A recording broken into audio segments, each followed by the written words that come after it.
Welcome, gamers from around the globe. You've dropped into the best dang place for Game Pass news. That's right, it's the Game Pass Tracker Show. This is episode 129, recorded live Tuesday, November 21st, right before the Turkey Day. I'm Nick Metzger here with the best dang co-host a guy could ever have. That's right, Mr. Sean Abbott, and we are about to fill your brain with all this week's bits and bobs of Xbox, like where the hell did Xbox go? Because it's Turkey Day. They're all eating, apparently, because there's not a whole hell of a lot of news, but this is going to be one hell of a show, so you just better sit down. You better buckle up, because Game Pass Tracker Show is one crazy ride.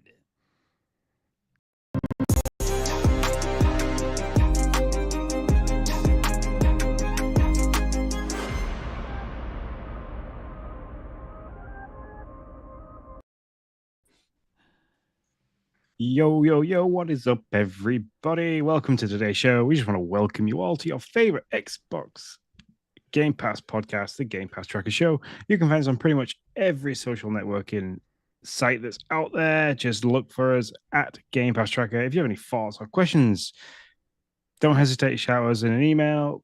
Send it to show@gamepasstracker.com. That is show@gamepasstracker.com. If you're liking what you're hearing, we'd love to hear that too.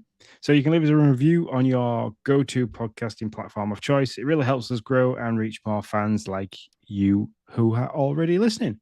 And we wouldn't be a Game Pass show without promoting the big daddy itself, Xbox Game Pass. If you love Game Pass, you love our show, and you want to show your support, head to the link in the description and sign up to Game Pass within the next 24 hours from the Xbox.com website. You'll not only be supporting us, the Game Pass Tracker Show, but you'll also be signing up to one of the best gaming subscriptions going, Xbox Game Pass. So sign up to whatever level you desire, whether that's PC Game Pass, Core, or Game Pass Ultimate. Just play your own way by using the code in the chat or the show notes. You'll help us to continue to create the awesome content we love for you, our amazing fans. So without much further ado, let's head into this week's Game Pass headline.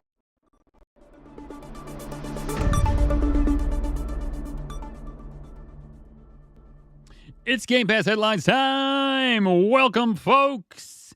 Listen, this week we ain't got a lot, but we got stuff last week and we got stuff coming out next week. So let's chat about that. I'm going to roll on over here to the B-roll so that our wonderful folks can see. Coming out November 13th, last Monday. Last Monday is what it is. Spirittea came out. I've been putting I put a handful of hours, about 10, I think. So something like that into this game. I have my thoughts, but if you're wondering what it is a top-down Stardew Valley, Spirited Away-like game. You run a bathhouse. You have to try to find some spirits, and there's fishing, and there's bug catching, and there's all kinds of fun stuff. So if that's kind of your jam, then this is probably something you should check out. But if you're interested in a more in-depth thought on it, I will be talking about it in what I've been playing. Next. Yeah, and then Tuesday. Oh yeah, go for it. Oh, I wanted to go back and forth this week. I should have said that before we started, but hey. So next that came out on November 14th was Coral Island. Nick spoke about this last week and its frame rate issues. I have played it, as I promised I would do last week. I have also run into some issues, which I'll talk about when we get to the dashboard later on. But this, if you liked Animal Crossing New Horizons during the pandemic and you found yourself stuck in a second life in there, this is pretty much like that, but it is for the Xbox. Really good game. You play a farmer that's just appeared upon an island. Everybody seems really super excited and curious that you are there. You've got to chop down trees. You've got to smash up rocks. You've got to water your seeds. You've got to rake the land. And you can sell all the bits and pieces and items too. It's a fantastic kind of game. The graphics are great. The character building is great. You can be bald like me, which I'm super excited about. And you get to name your farm. And I've named mine the Tracker Farm. So. Oh, that's fantastic. Yeah, and so we'll have a chat about that a bit more in a little bit.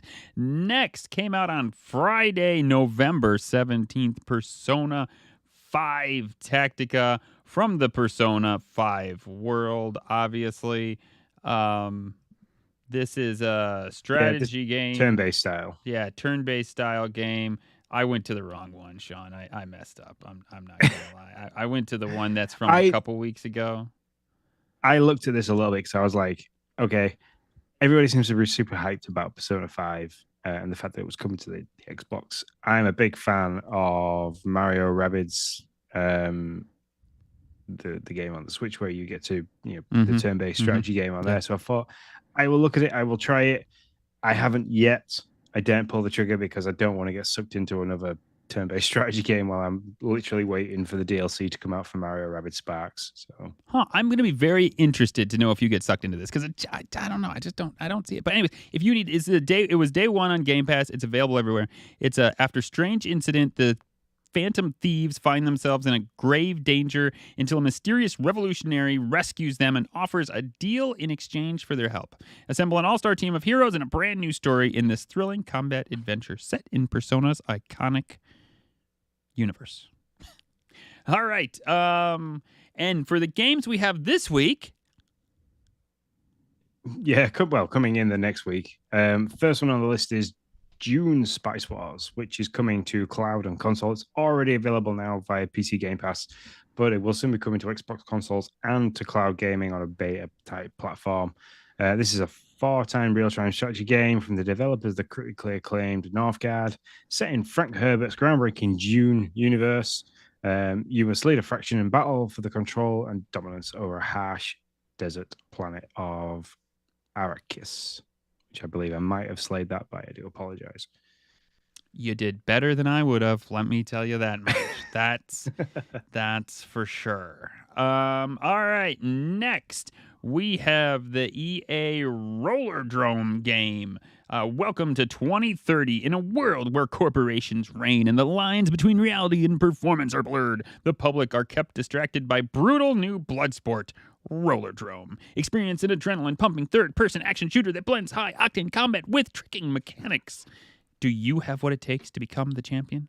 Rollerdome is available everywhere November 28th, friends. It's got a fun comic-like art style. So, I'm going to look into this because the comic art style is very much similar to Jet Set Radio, and I'm looking forward to the kind of high-paced action of the game. It's already pre-installed, ready to go November 28th. Oh, fun. Yep. And then the next one, I'm going to talk about it, and then I want Nick's kind of like hype towards the end because I know he's super excited for this. Is SteamWorld Builder. Nick played SteamWorld Dig and thoroughly enjoyed that, so he's really looking forward to this. SteamWorld isn't like any other series where most game franchises take a single core idea and iterate on it over multiple installments. So SteamWorld have gone away. They've done one thing. Now they're going to come back and do another. This is a more 3D kind of crafting harvesting game that you get to play. The artwork for it looks great. It looks very in-depth. And I know for a fact, before we started this, you said you were super excited about it. It could knock Coral Island completely off the top spot for you before Coral Island gets its fix that you're long waiting for. Yeah. So. Yeah. No, to be honest, I just kind of knew I would like this game, so I didn't really look much at it. I was just like, yeah, this is SteamWorld, and it's a building game. I don't really need to know anymore. Thank you. Have a nice day. But I cut the trailer. I didn't cut the trailer. I recorded the trailer for the B-roll here, and I was like, oh my gosh, like I did not realize how cool this game looks. It has animations, it's got building, it's got crafting. It's kind of like, oh my goodness, it looks really good. I am day one on this. I'm gonna, when we get done with this, I'm going upstairs to see if I can like make sure it's on my Xbox ready to play, because Friday now has something going on. By the way, this is Friday, December 1st, so it has. I'm here. Do we know if this is? I don't think it's available yet because Rollerdome was the most up to, like when I looked on the Xbox, was the thing that was there for coming soon at the forefront of the desktop. So desktop dashboard. I'm wondering where it's landing. Like, am I going to be able to play this everywhere or just on Xbox? I just wonder. But wow. I mean, this looks really good. The art style looks so fun. The world is proven and true. I'm here for this one. I'm hyped. I wasn't hyped when I sat in the seat and started to talk to you, but watching this trailer, I'm all in. Yeah, I can't see anywhere where it says it's coming. I'm I'm really quickly looking now, see if it says it's cloud or console. I can't see anything anywhere for that yet. Yeah, so. I went to the X-Wire thing too. Lot here about the game itself. The game looks amazing. SteamWorld comes to Xbox Series X and Xbox One. So if that's the case, so it could be cloud then if it's on the Xbox One. Maybe, I don't know, but wouldn't it say it there if it was going to be cloud? It just says Xbox and will be available day one on Game Pass. Man, this looks good. I want this game. Anyways, and because Coral Island had its issues, which we'll talk about in a little bit. This very well could just take Coral Island right off the map. And that's actually the problem with when your game doesn't come out great. You know, you got one shot. That sucks for developers, but it is what it is. All right. What is leaving, Sean? So leaving from everywhere on the 30th of November is ANVIL, Discroom, and Eastward. And then for console and PC, we will be losing Battlefield Bad Company 2, which is an amazing game. So you've got the 21st today, so you've got like literally 9 days to go and play that game and enjoy it if you haven't already, or replay it if you really want to for nostalgia's sake. And then on console, we are losing Battlefield 1943, which you can miss. I didn't enjoy that game. It was kind of like Cold War for Call of Duty. So they kind of did those ones at the same time. Maybe not Cold War, maybe the World War I one. Anyway, and then the other one is Battlefield Bad Company, the first adaptation of those two, which was a good game, but nowhere near as good as Bad Company 2. And then Grid, which I was pretty sure would have disappeared pretty quick with Forza Motorsport appearing and the WRC game coming as well soon. So there you go. And as I always say, if you're interested in any of these games, you have now until November 30th. Do we go to 30th? Yeah. I had to do do the Knuckles thing, like the 30th. Anyways, whatever. Sorry. I didn't remember when it ended. November 30th to beat it, or you can get it for 20% off if you buy it before it leaves your blessed, wonderful service of Game Pass. Yep, and if you are looking for the most up-to-date and clear-cut information on what is coming, what is leaving, and what is coming in the future, you can do that by going to GamePassNews.com. That's right, and we are on to the X feed, people.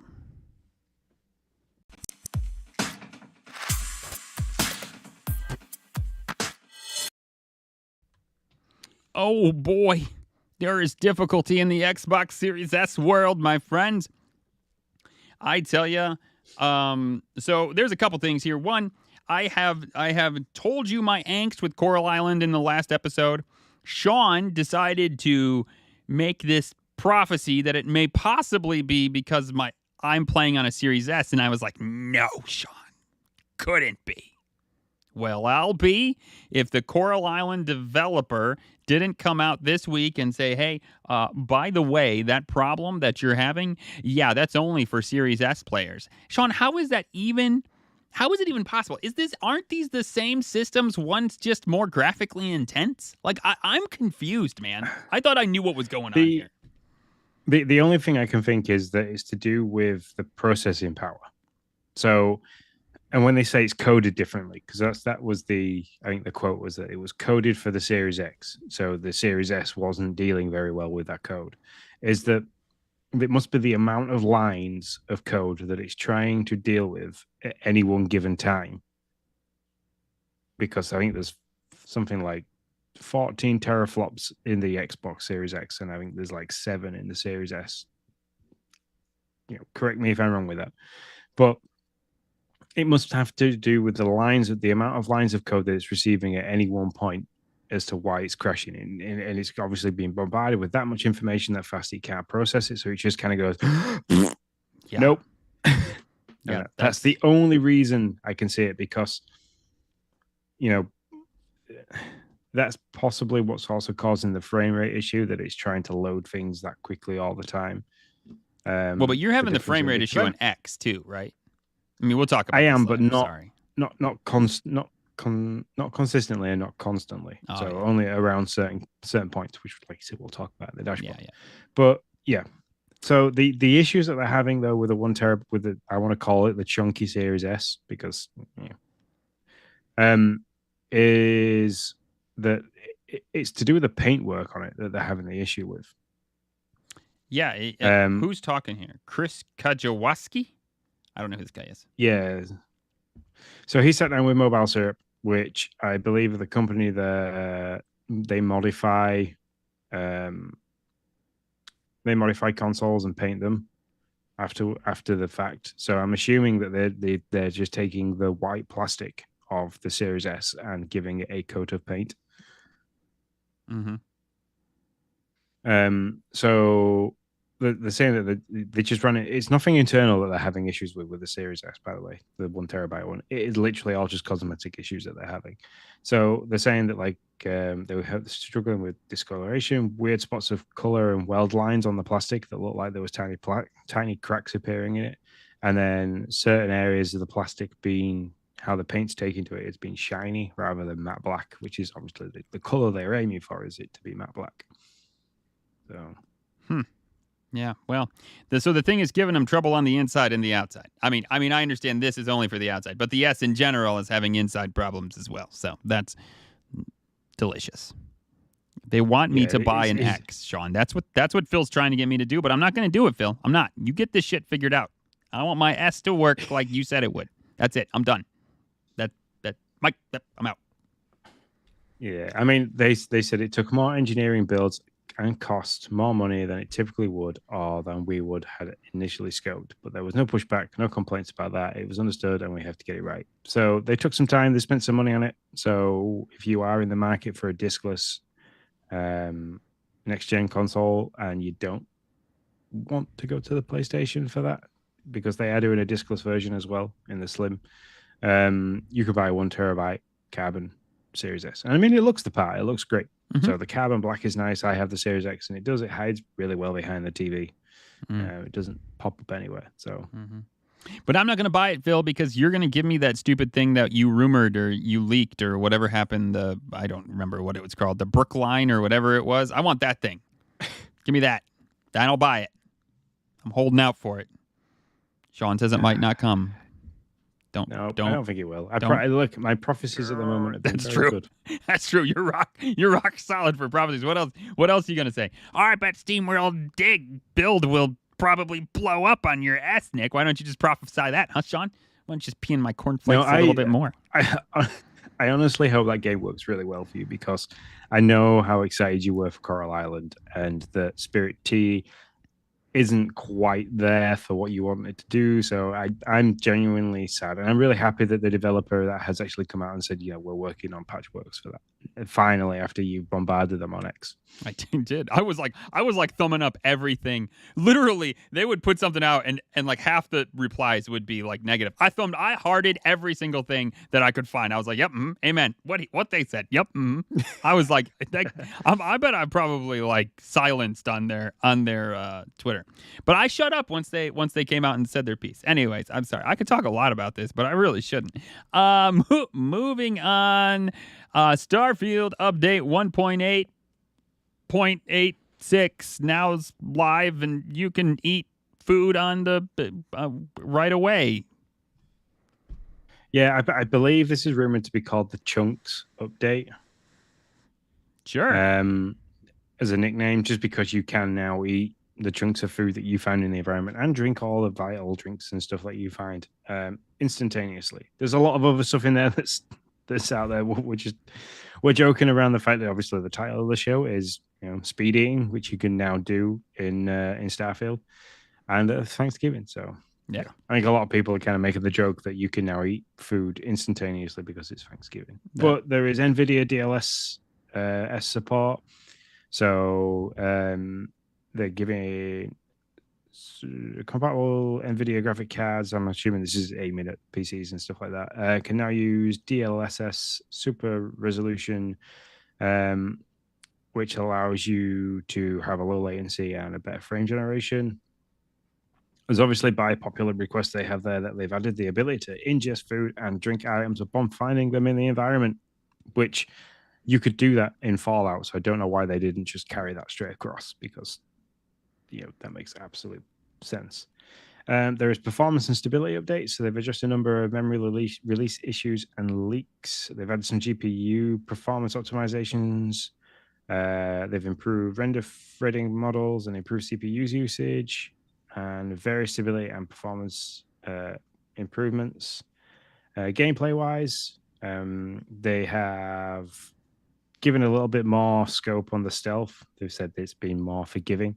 They fixed an issue where a certain NPC's head would stay permanently cloaked. They've fixed an issue that will prevent players from firing their weapons. They fixed some other NPC bits where you would see naked NPCs. Well, that's unfortunate. Too bad they fixed that. It is. Well, it depends on what you want to see. That's true.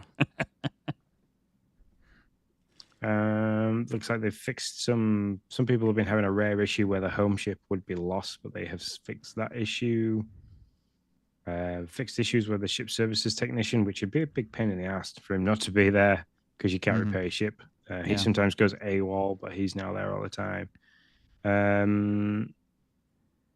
And some camera improvements, as well as a load of graphical improvements. Feature where hard rocks can be cleared. There was an article I just read that said that Bethesda still has 200 developers working on Starfield updates. Which I find pretty and I'm not surprised with the amount of updates or the amount of stuff that's coming out in the updates. They're still doing a lot of work with this. So yeah. A lot of quest updates as well. So it's very possible if you've been having some issues in quests while you've been playing Starfield, go back, retry those quests after you've installed the update, because that could be working now. Yeah, for sure. I mean, the thing that touches all the gamers is this like eating food right away. So I get that. But if you're in the whatever small sector that couldn't fire a gun or lost your ship or couldn't get to the guy, like God bless you. Like you are like over the moon happy now that you can actually play this game and do the right thing, right? So it's like I understand it's probably a very small section of gamers that affect, but that literally like broke the game for you. So now you can play. Congratulations. Yeah. So definitely. Good on you. Just one game is confirmed for Xbox Game Pass in December, and that's the game we've already talked about, SteamWorld Build. So it's dang good, we sure think. Nick sure thinks that it's going to be a good game. But what's going on? The next, this is great, John. I went to a great website that I know. You probably never heard of it before, called GamePassNews.com, and I went and looked up. The next game that we know for sure is coming out is Persona 3 for Game Pass. For Game Pass. So let me make sure we understand. So for Game Pass, the next game we know for sure is coming out is Persona 3 Reload, February 2nd. Nope, February 2nd.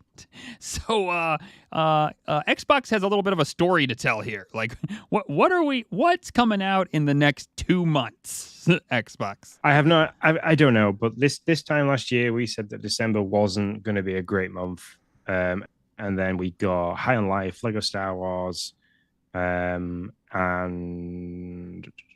couple of mentions in the Game Awards of stuff that was coming like in January time. Yeah. So I'm assuming that we're going to get something the same. We've got SteamWorld Build coming the 1st of December, and then we're going to have the Game Awards, which a lot of people are hoping that we're going to get Baldur's Gate 3 announced, which could drop instantaneously because that game is already out there and being played.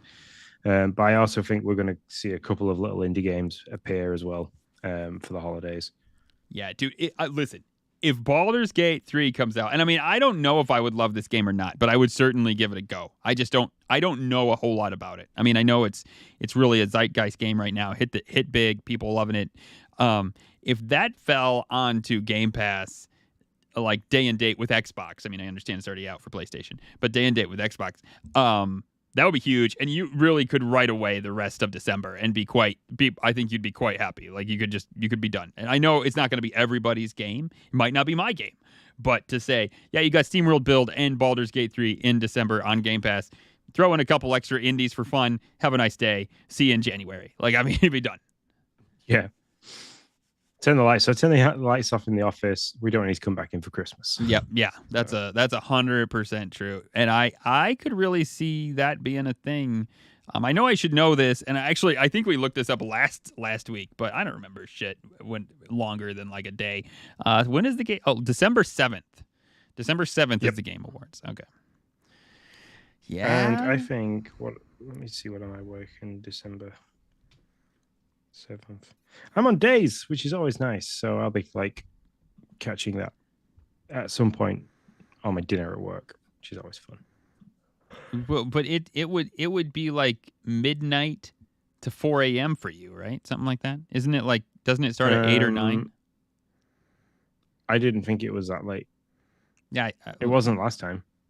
I'm sorry if music is about to play. Last time? Please forgive me. I'm trying to. Why would you give a time? That doesn't make any sense. Just give me a day. We're still trying to figure out when it's going to start. 7:30 to 11 p.m. Eastern. So add 5 hours to your clock. Yeah. So yeah, this time. yeah, exactly. So, man, ouch. That is. So I will be at home, but I will be sleeping because I'm at work at 5 a.m. the next day. So yeah, no dice. Yeah, we'll have to have a conversation with the powers that be. I would stream this, but I need people to come and hop in and out with me. This would have to be a real casual stream. Like, I don't want to have to. I need, have it up there, be chatting. Well, there's a lot going on. There's a lot that doesn't happen throughout this entire thing. There's a lot of stuff and clapping. Yeah. Well, it'd be pretty cool if you could have a watch by with, I don't know, maybe the members of the social team that could be available at the time. From Game Pass Tracker family and our and just have a chill. Everybody sit back, watch that, inject where they want to inject, comment on where they want to comment, and fire off tweets left, right, and center about what was coming and what they're excited for. I reckon that would be a pretty good show. Yeah, I think it could be too. We'll think about it. You see, we're having another meeting right on podcast because that's how we do stuff. Okay, so I think you're right. I really do think that could be a thing. I think you have Baldur's Gate and you got SteamWorld Build, and like I said, they'll throw a couple things in. Do you think we'll get something next week? We'll get like one of those little placards with 4 or 5 rando games on it. I mean, it won't be Baldur's Gate, but just like rando indie games to fill the next couple weeks. I'm not sure. I think December 1st we've got our game coming out. I think they'll lean heavily on SteamWorld Build. My apologies. Yeah, I think they'll lean heavily on SteamWorld Build, and that should suffice them for 6 days until the Games Awards. A lot of people are excited for the Game Awards, which tends to cover a lot. So I'm not entirely certain we will see anything. Yeah, I could be wrong. So. Yeah, I mean, the crazy thing is just kind of like Thursday. It's just in Thursday. It's just kind of like this week as well, Thanksgiving week. So they didn't bring anything out this week. They don't need to. They're a US based company. So and I understand that we are. I don't know if we're the only country celebrating right now. I'm not really sure how that works. I know there's a Canadian Thanksgiving that was like last month. I don't know. I don't have it all in my head. Sean celebrates Thanksgiving every Sunday, like I said last week. We'll talk about this more in a second. This is true. So really, in December, they need to cover what? The first 2 weeks of the month? And really past that, they got somewhat of a pass, right? I mean, it's not, they don't, if nothing comes out like the 18th and the 20th, and the weeks of the 18th and the 25th, I don't think people are going to be overly pissed. I don't think people are really going to matter. No, and you've got, there is games that you can purchase coming out from Xbox. It's not just, it's just there's that lull on Game Pass. So yeah, but we shall see. Who purchases games on Xbox, Sean? Who does that? I nearly pulled the trigger on the Metal Gear Solid collection because it's currently 10% off in the store, and it was like $23.99. And then I looked at like how much money I have left for the rest of this month. I don't have $23.99, so thanks very much, English economy. There was a game that I had said a couple of weeks ago, I was like, I might buy that. I might remember what it is anymore. The companies are screwed with me. They're like, we lost them already. There you go. Yeah. Well, we've started our Christmas shopping, so like I won't say things too loudly, but we've been making some big purchases for the kiddos. So I say big purchase. We made one big purchase and lots of little purchases. So. Sure. Yeah. Beck and I need to get on that too. Gosh darn it. Santa's got to get working, man. So we'll save this for a bit later, but yeah. We've given a time constraint for when we want the Christmas lists in.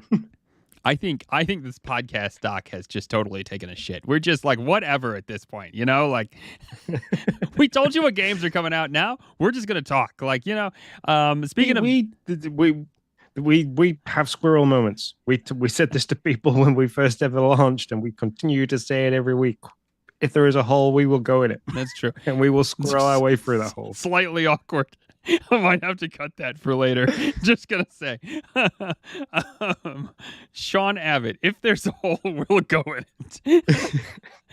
News bulletin. Moving on.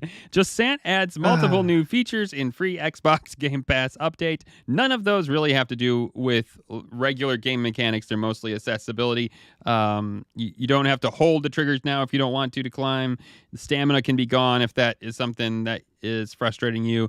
If you deal with color blindness, they're adding options to help with that. All things like that, which are very, very good to have. But regular they have some bug fixes as well, which they're saying that quality of life improvements that hadn't been fully documented at the time of writing. The article that we are reading from, but I'm not upset that they haven't expanded the game. I wish they would. I don't know how they're going to expand the game. If anybody that's played this and completed it, the story kind of just ends, and that's it. There doesn't really look like there can be a game further than that. But they could take you to a different world. They could add stuff where challenges like time. I would like a timed challenge, like speedrun this game kind of stuff.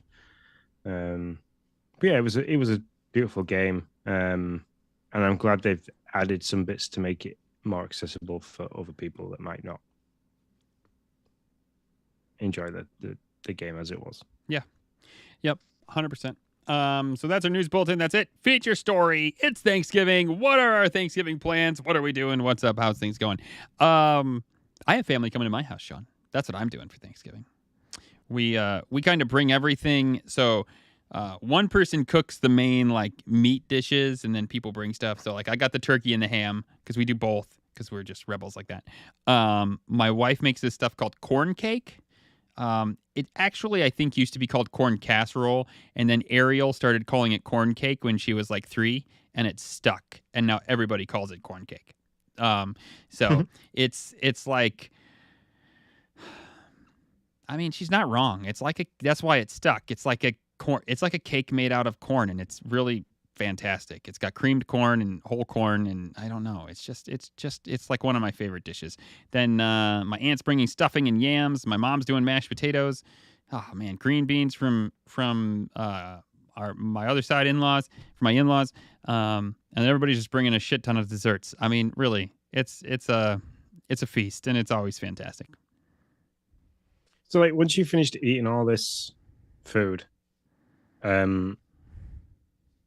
what then happens after that? Because that's I would imagine that you would probably just pass out in some kind of giant food coma. But do you have when we watch films and programs in the UK, so we watched Modern Family. We were a big fan of Modern Family, and every time it came around to Thanksgiving within each season of Modern Family, there was traditions that they would do. So they'd all go out in the yard and play football, or there'd be they'd all have to watch this on football. What else? So most programs do revolve around American football, but everybody has traditions. So what is there any that you guys have? Yeah, that's so we always watch the parade, the Macy's Day Parade. in the morning. The kids like to watch that. And then we'll watch at least one. There's now, there used to just be one football game, which was doable. It took 3 hours. Now, legitimately, there are 3 football games on throughout the rest of the Thanksgiving day. So we usually watch the Lions game, and then after that, sometimes we'll watch the Cowboys play. But we also like to play Jackbox. That's a big thing we like to do on Thanksgiving, or play some type of card game. We have a few that we play and then sometimes we'll have some people watching the football and other people will be playing board games or card games. Whatever, we're just hanging out. That's pretty much what we do. But yeah, the parade and at least the Detroit game, and then some people will keep watching for the Dallas game as well. Because we do have some Dallas fans in the family. I tell you, sinners, but whatever. And so, no, I just kid. I love you, Cowboy fans. Not everybody can make good choices in life. See, I love this. This is like, speaking with you for so many years, I know that you aren't a huge, watch every football game. No. That's on the TV, but I know that you are a big fan of the Lions. Mm-hmm. A big following of them. Like you were discussing the history behind them, winning their first game, winning the first series before it was the NFL became the NFL. Yep. And the history with the Green Bay Packers and stuff like that. We were talking about that before the show, and so it's interesting because I don't. It's not very often that we discuss this kind of side of things. So yeah. So I can't watch every Detroit Lions game, Sean, because I would need medication to make it through life, quite frankly. There's a slightly, this year is different, and so I'm really all for them, and I'm hoping they don't screw it up, but they can be depressing too.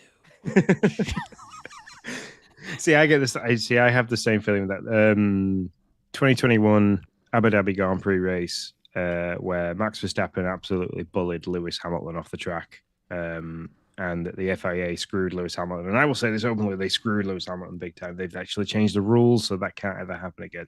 But they screwed him out his 8th World Championship. I still now, we watched the race, we watched the Las Vegas race last week, and they showed flashbacks to 2021 because it's the Abu Dhabi race this weekend coming up. And I literally said to Lindsay, I cannot watch that. Even the flashbacks to it, I cannot watch it without it boiling my blood. I get PTSD from. I curled up in a ball. I pulled my hoodie up over my head. I pulled it tight. I was an absolute wreck. My heart rate was up through the roof. I was shouting at the TV, and I'm like, I don't do that at sports. Why am I doing this at racing? Yeah. No, I get. Yeah, I get it. I get you with the not being able to watch everything. Mm-hmm. Yeah, it gets me. I think it was 4 years ago. It was a Sunday night game. It was Detroit and Green Bay, and they were in Detroit, and we were up, but not by much. And it was 4th and 2nd. They were, I don't know, they were the 50-yard line or something like that.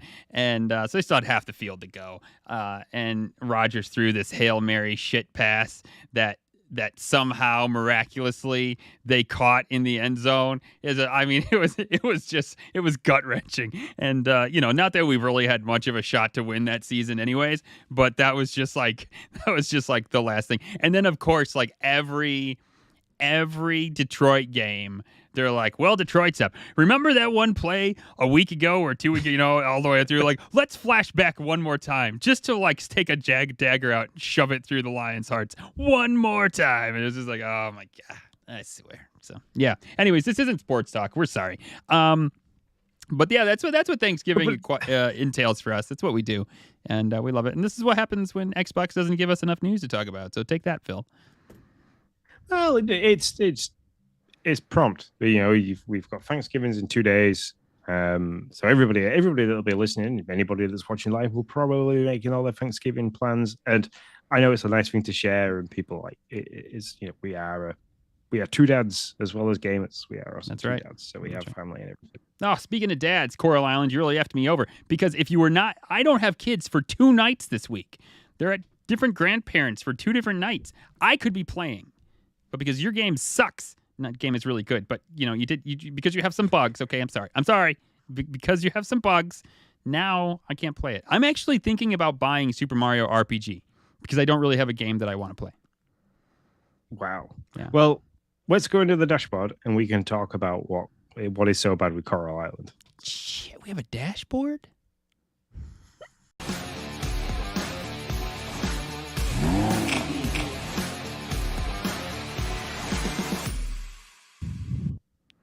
It's the dashboard. The thing Sean was talking about that I forgot that we had, apparently. It's here. Sean, you want to go first? Yes. So I will get this one out of the way really quickly. I've been playing Mario Wonder. I am absolutely loving that game. It's got a lot of cool mechanics to it. I am obviously trying to 100% it as I go along. I didn't realize when I was speaking to you there is a special world, which I'm really excited about. And some of the levels are tough. Yeah, I haven't even tackled the special world yet. So yeah. Oh, I would like from the fluffy cloud area. The first, a lot of people shared the video of the Wonder challenge where you have to jump in time with the blocks appearing and disappearing. Yeah, the next one after that, it's fucking awful. Yeah, I was able to beat that one. The problem is, Sean, when you die, when you have 4 people and you all die, it's really a killer for your coins. That's why we decided to wait on the. So like we're playing with everybody, and so it's like.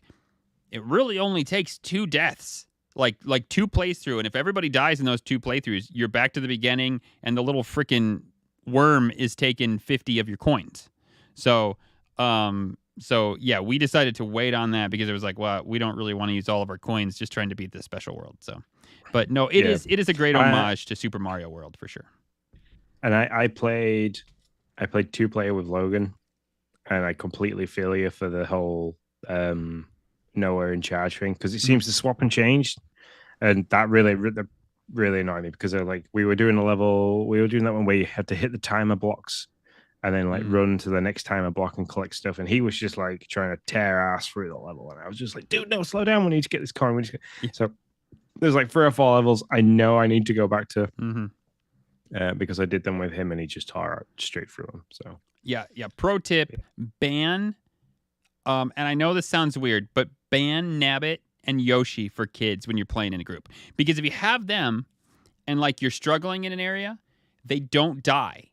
So at least if the people die, at least if that person dies, then you'll take charge. So like if your kid's trying a thing and it's like, oh, I missed. Okay, he comes back. But once he dies, you take charge. Where if you have Yoshi and Toad, you can never take charge to get past that part because he just dies and he comes back and because he never technically died, the camera doesn't switch to you and you can't move forward if the guy with the camera doesn't move forward.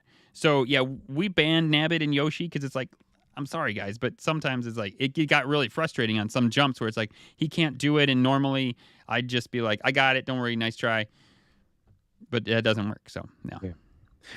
The last thing I'm going to say about this before we start tearing into Coral Island and bits and pieces like that is the online is freaking awesome for Mario Wonder. They have done that so well, and the ghosts that appear, and if you do like die for whatever reason, you can like race to another player that's playing online, and they'll bring you back.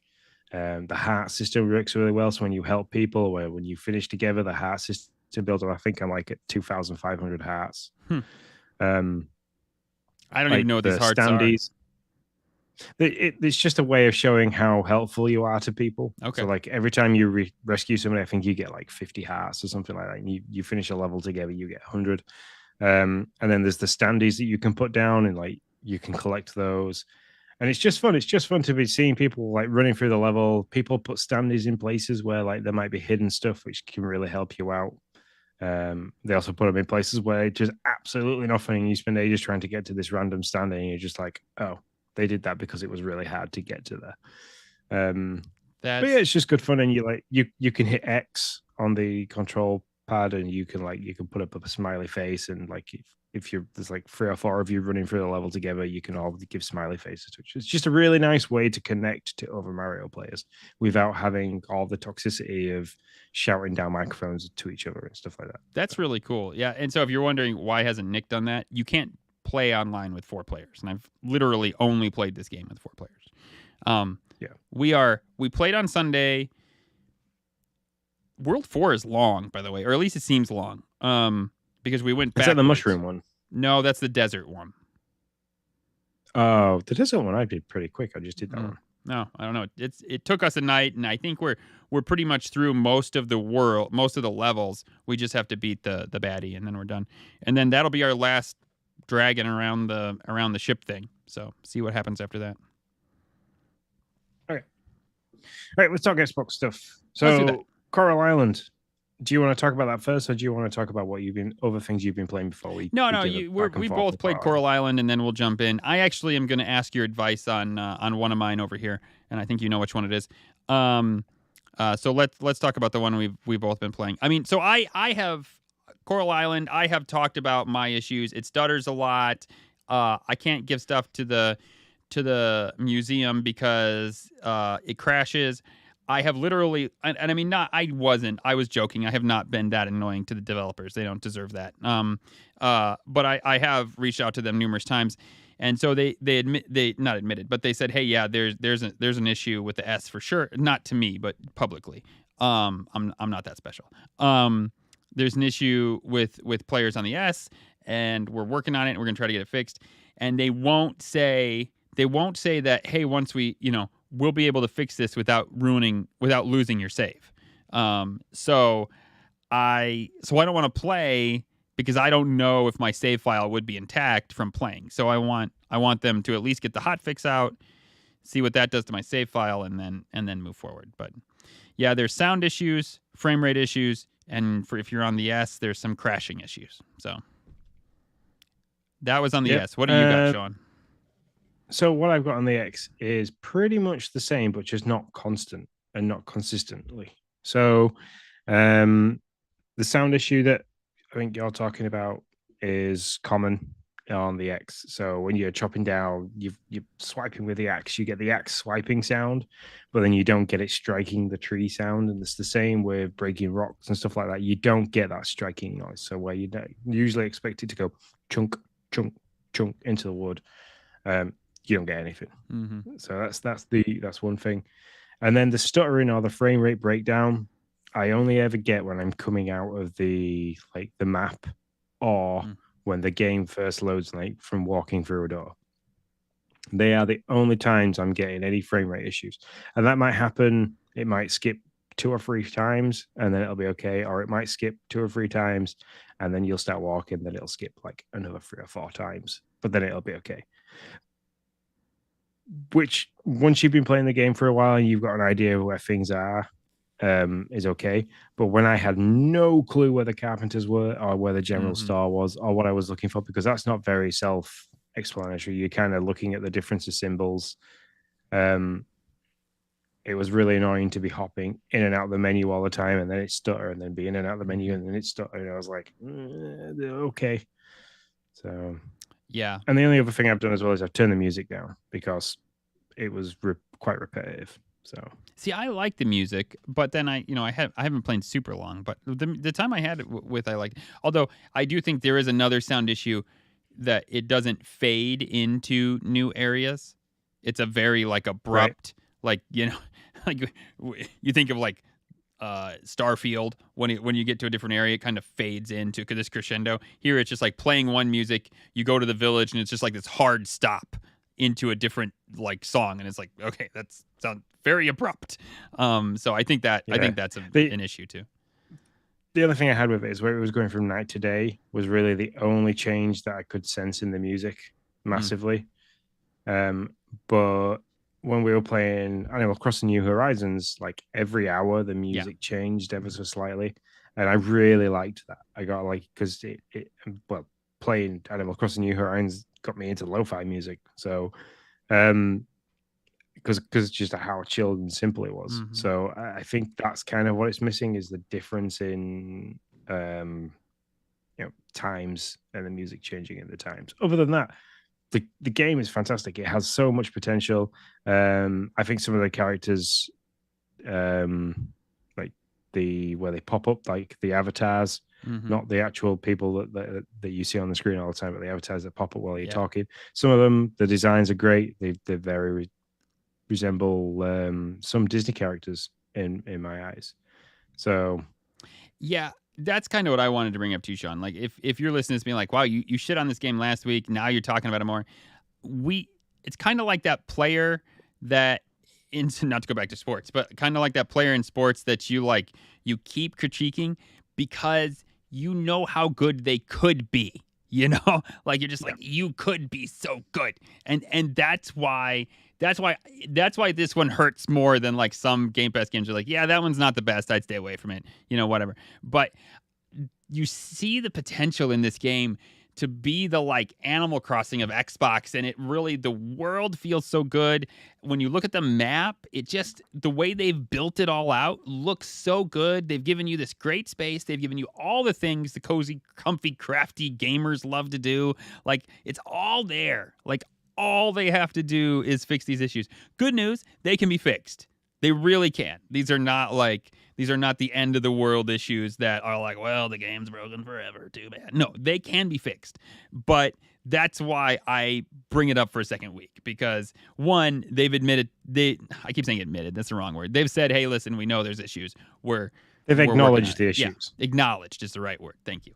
But I mean, like, they have there, like you said, there is so much. Like, there's a water temple somewhere in there. Yeah, somewhere. Yeah, I haven't even been there yet. There's so many different shops. There's so many different villages to talk to.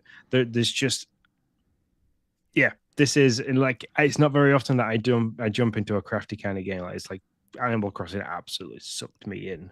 Like, very useful time for it to be there during the pandemic. But this game, I could play a lot because it, like you said, it ticks so many boxes. There's little niggly issues, and for me, it's easy to play for those little niggly issues.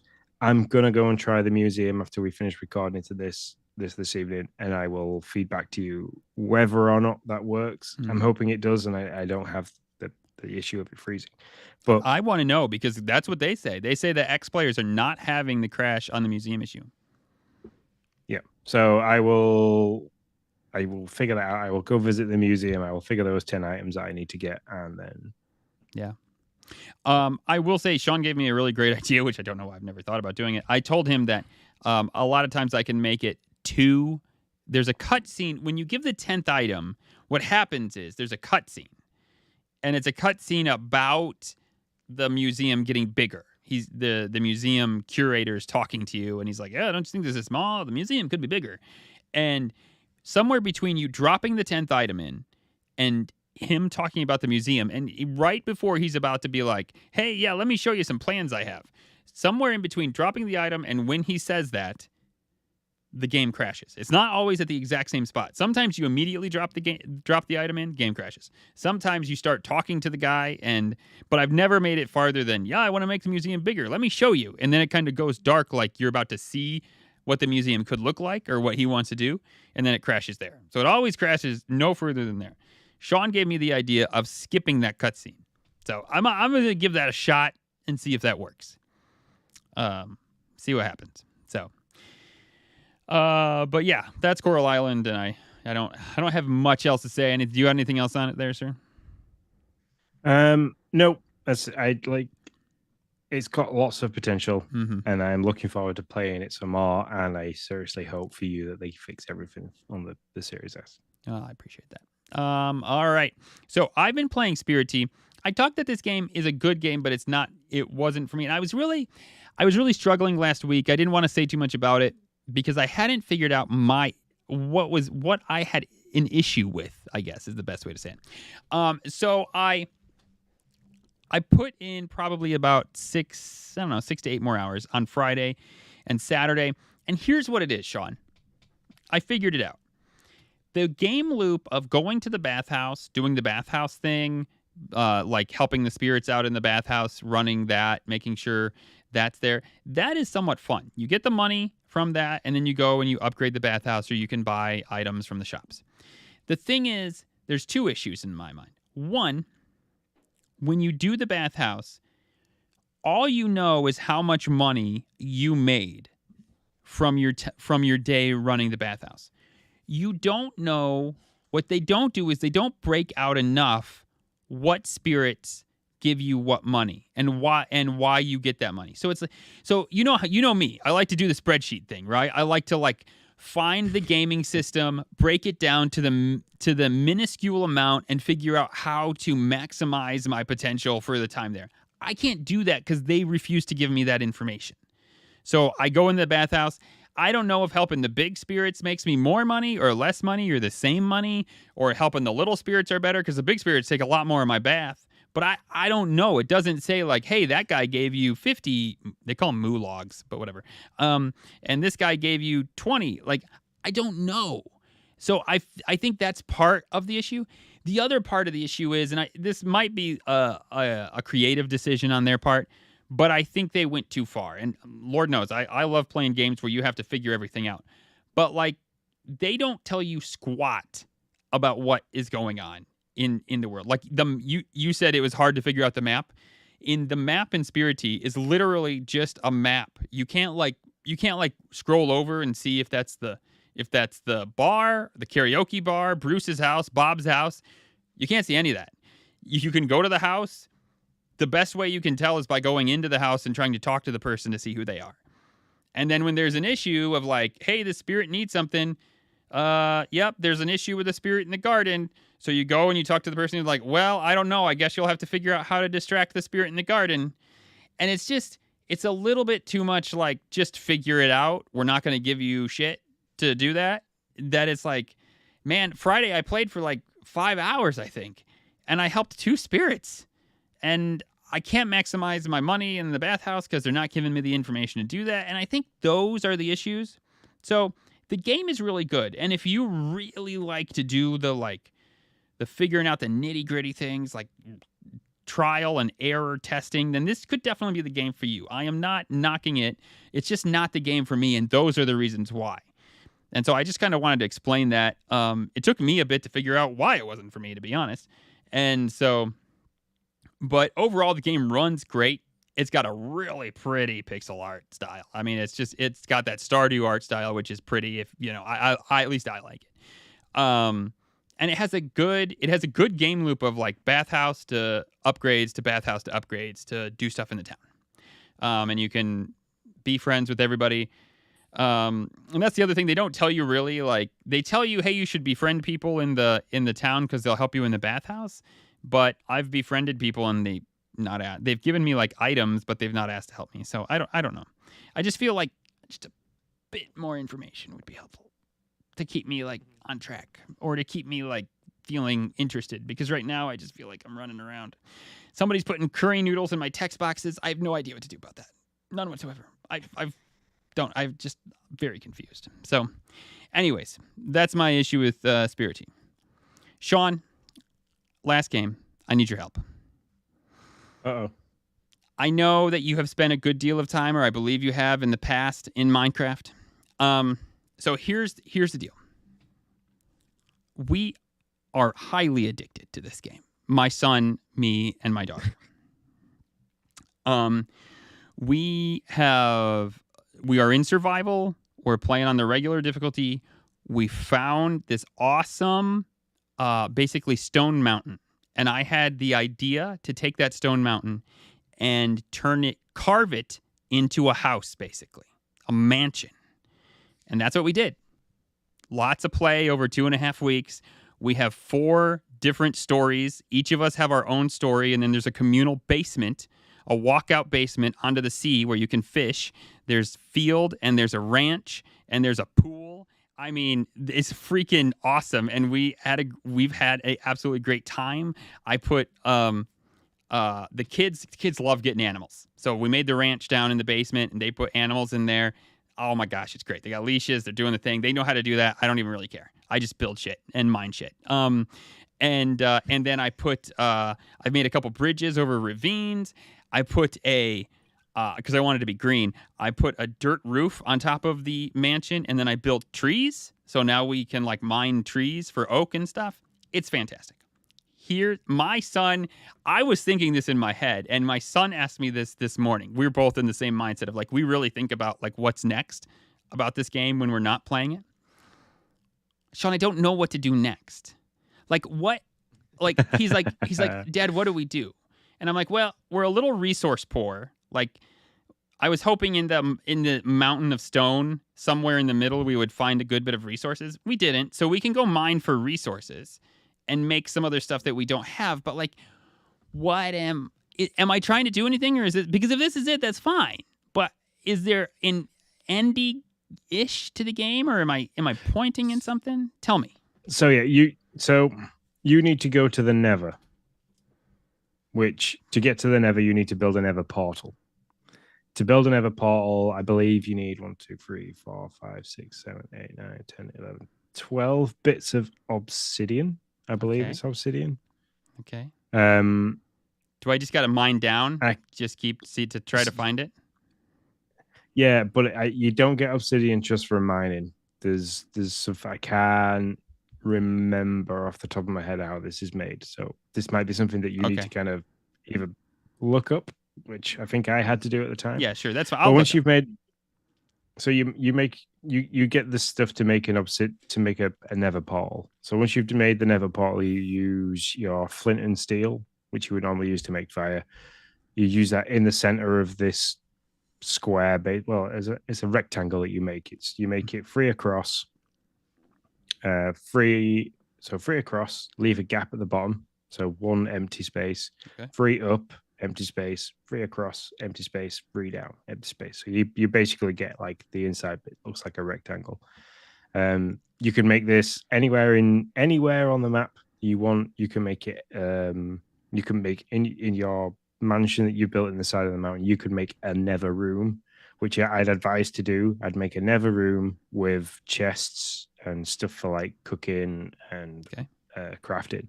So when you come out the Nether portal, you can start stuff straight away, regroup food and stuff like that, then go back again.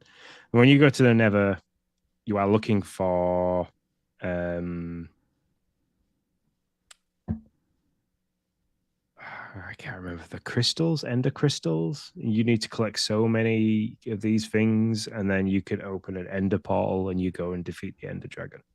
So that is the objective is the game is to get to the ender dragon. Okay. There you go. Water. Putting water on lava will create the obsidian that you need. What? I have an entire lava waterfall right across from our mansion. Like, you just blew my mind, Sean. You literally just blew. So, yeah, there you go. I mean, I was trying to pickaxe the lava. We tried to use an iron pail on the lava. I never thought about putting water on the damn shit. Now I feel dumb that I didn't think about that. But, yeah. Oh my gosh. Oh man. Now we know what we're doing. I'm gonna blow my son's mind when I tell him this. That is exactly what we're doing. And by the way, we did not build this house in the side of a mountain. We literally built it with the mountain. Like we have rooms. I have built 4 Yeah, I have built 4 rooms in my story of the mansion. And I still have like 3/4 of my room left that's just like barren space that we didn't even like I say we're resource poor. We're resource poor because we have put so much coal into these like candles to torches to make sure that everything has like it's crazy. I can give you screenshots. They're just big empty stories right now. We haven't actually built them out. But anyways, go ahead. When you get into the Nether and you start finding like glow rocks and stuff like that'll completely change how what you use to light the inside of your mansion. So, dude, I just want to play right now. But I promised my kids I wouldn't. They literally were like, "Dad, are you going to play?" I was like, "Will you let me?" And they were like, "We don't want you to." And I was like, "Then I won't because we're doing this together." So thank you very much to Pixdizzle for the reminder of how to make obsidian with water on lava. That came out in the chat, so thank you very much. You just helped Nick out. You did so much. Thank you. You're gonna let me blow my kids' minds because man, we are highly addicted to Minecraft right now. I mean, I know it's been out for like 100 years, but it's new for us. Yeah. So mining resources it comes in layers. So and it's also down to percentage of chance of things in layers. So if you want diamonds, you need to go down so many layers, and then it's like percentage of chance of those items being near that in that layer. Sweet. So yeah, I mean, I had a whole math thing. So like when you make a map, you get X, Y, and Z. Okay. And I had like a whole table. Like I got spreadsheet, like you got spreadsheet. I got like that, and it was kind of like I knew that minus so many levels, you kind of had a 3 to 5% chance of finding diamond at this level, and then it kind of like worked off from there. All right. It has been so much fun. I mean, my kids have been into creative mode for a while. I think I said this last week. They're now into survival mode, which has got me really into it. And I mean, when we finally built like our first level, it was like Castaway. Like we built the first level on top of the mountain, and we found coal, and we made a torch, and we lit it, and we were actually like legitimately safe for a night. We were like, we have done it. Like it was so great. Like it was a moment for all three of us. It'll be one of those things, like even my daughter, it actually might be the first gaming moment with my daughter where we're all kind of legitimately into it, like doing stuff and figuring out where things are. They're finding food and animals and making sure we have oak and all that stuff. And I'm like just blowing through pickaxe after pickaxe, basically just mining through this mountain to give us this gigantic like mansion. Yeah. So. Now you see the worry I have is that all three of my kids play it. So Logan's playing it on the iPad. Emily will play it on the Switch. Jaya plays it on the Xbox, and I have it on my Xbox. And we could all share the same server, and I daren't do it because I know every waking minute that I have where they aren't doing anything will be, let's play Minecraft. Yeah, that's. I mean, yeah, I've had to be like, no, guys, we have put. Becca wasn't feeling good this weekend, so she was like, do whatever you want. So I mean, we legit put 6 hours on Saturday in Minecraft. Like that's the most my kids probably have played one day of gaming.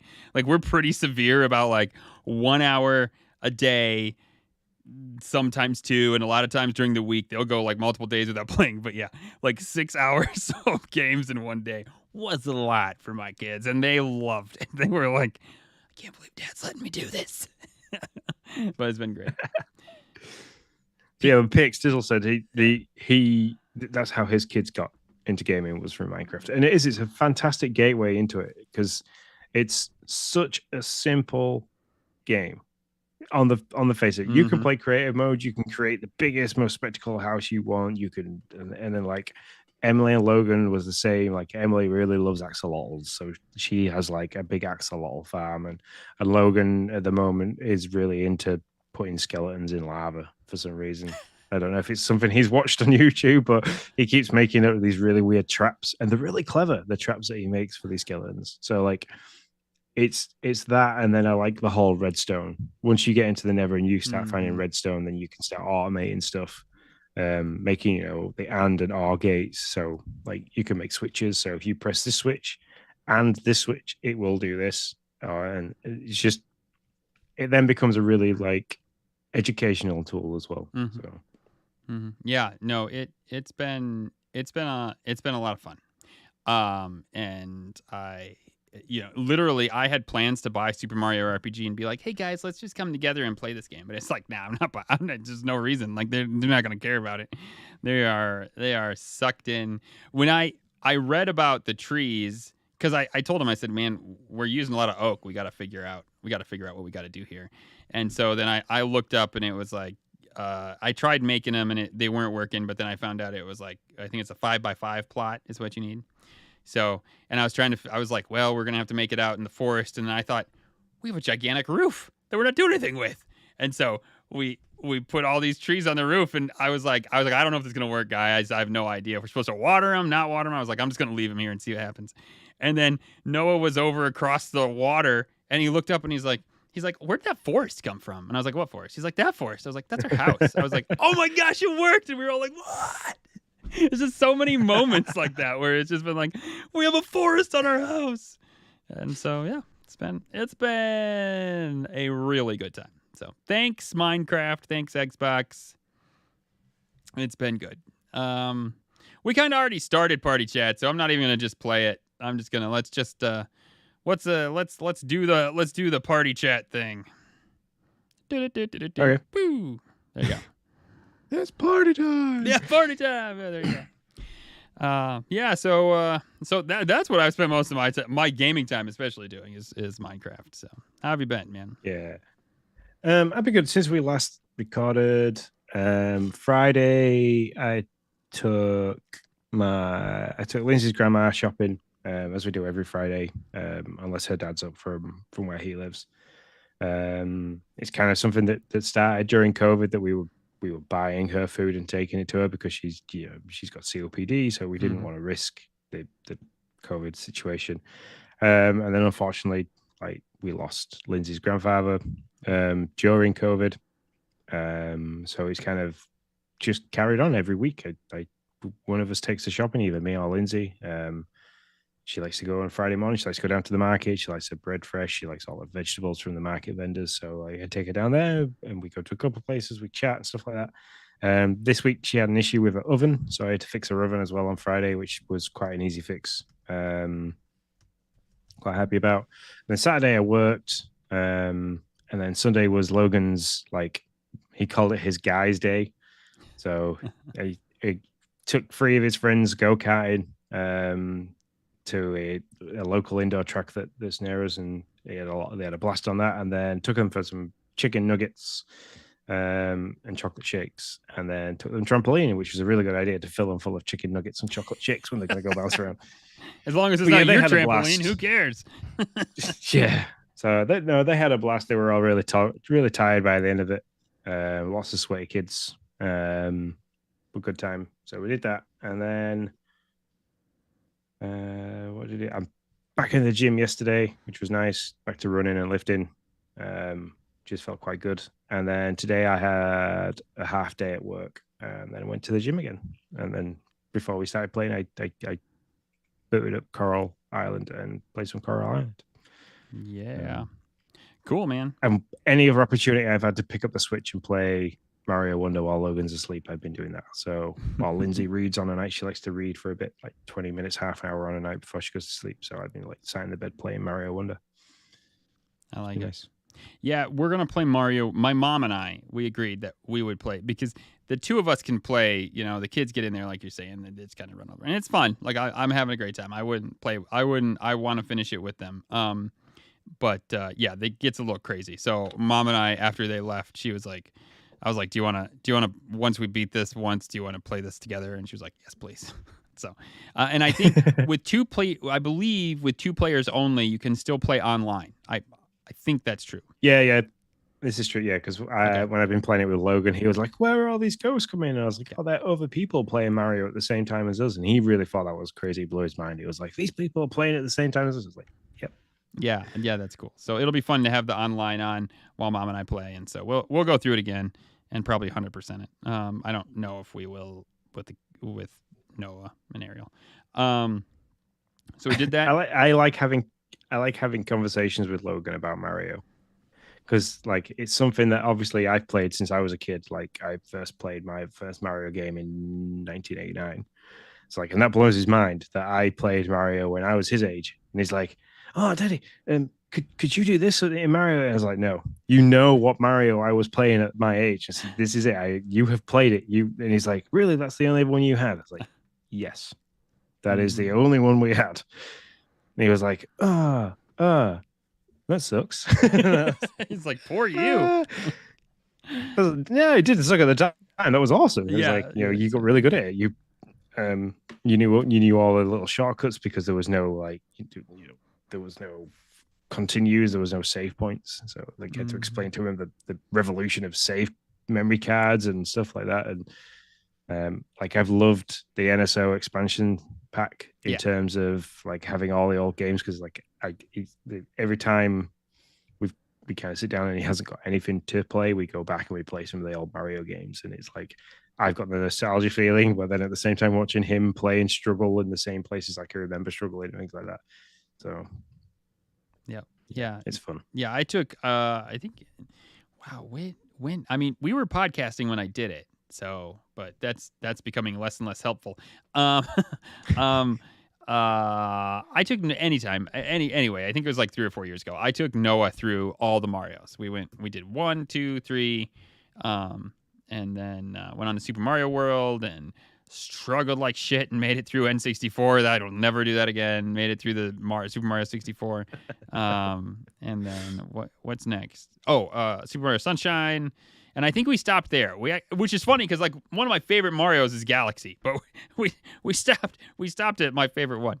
But I wanted him, to just get a feel for him, and so we played through him and beat him, and he actually had a really good time, minus Mario 64 and 2. He actually, that was probably the first time he ever rage quit a video game. He was like, "Dad, I'm done. I'm not playing this." I don't even really know. I don't remember what it was about it anymore. But he was just like, "I'm done, Dad. This is not for me." Super Mario 2 is the one where you can pick up the turnips out of the ground, isn't it? Yeah. I was never a fan of that when I was a kid. And it's because the gameplay style was completely different to everything else. They've never really gone back to that gameplay style either. No, yeah. So, yeah, it was just a bit different. Yeah, but it was. Hey. But that was also the first game. Ariel was very young at the time, and Noah played everything with me. And that was the first time Noah walked away while I was playing a video game. I mean, and we would play it together, and he was just basically like, "I'm out, I'm done." And that left my lap open to this like my 3-year-old daughter, and she's like, "Dad, can I play with you?" And I was like, "Sure." And so she just hopped up, and we beat that game.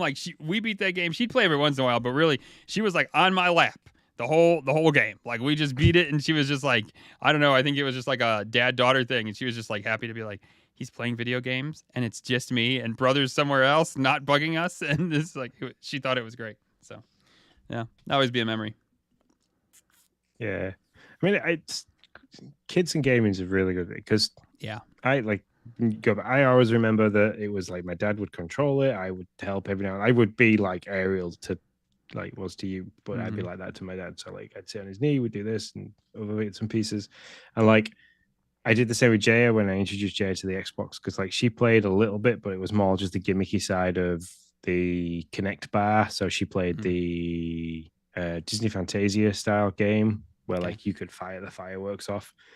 But then like when I introduced her to Minecraft on that, it was just hilarious. It completely blew her mind. Because she would play Terraria and Minecraft on her iPad that she had when I met her. So they introduced the fact that you could play it on a big screen on a console and stuff. It just absolutely blew her mind. And it did the same with Emily. It was like Emily got into the gimmicky side of the Xbox system with playing Fruit Ninja, like to the point where I had to put a hula hoop on the ground because she would gradually get closer to the screen. But yeah, like watching them play games and experience different stuff, and then like the fact that they all go in completely different directions. So like Jay is into a big horror games and jumpy games and stuff like that. And she's currently playing a lot of Fortnite with her friends. So where Emily is more about her Lego games and Animal Crossing. She's big on Animal Crossing and Zelda. And Logan's big into Minecraft and Mario. So it's just really interesting to watch them and like the different tastes in games. So. Yep. No, I totally agree. It is fantastic.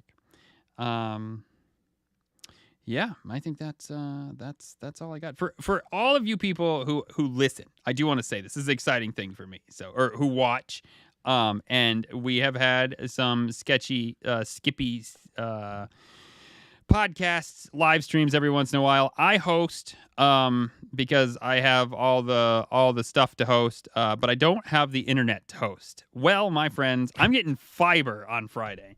1 gigabyte per second up and down. So we are certainly hoping that takes care of all of the jittery jitters that sometimes happen in our podcast, that we can up our bit per second rate for you guys, give you a little bit clearer picture, and also make sure that we have a solid stream for you from now on. I'm very, very excited. So my head My head will be shiny. That's in right. Almost 4K.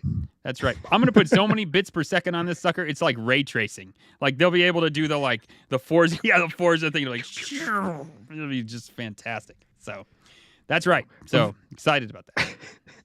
But very, very, very, thank you very much, everybody, for sticking with us with this. If you were with us when we were Game Pass News, you would know how far we've come with logo, sound, the transitions, the scenes, everything. And then growing into Game Pass Tracker and the backing that we've got from the social team and from the design team with everything and the direction that we've been taking in, thanks to Garrett and Alex for all their help as well. Well, you mentioned him now, so we got to wish him a happy goddamn birthday. Okay? I mean... Yeah, well, it is. It is his... It's well, yeah, in over there, it's still his birthday. It's now not over here, but yep, he was celebrating his birthday. We're hoping to get him on the show soon, so you guys can meet, so we can talk about Garrett. He's an awesome guy. He's helped us out big time in taking this to the next level.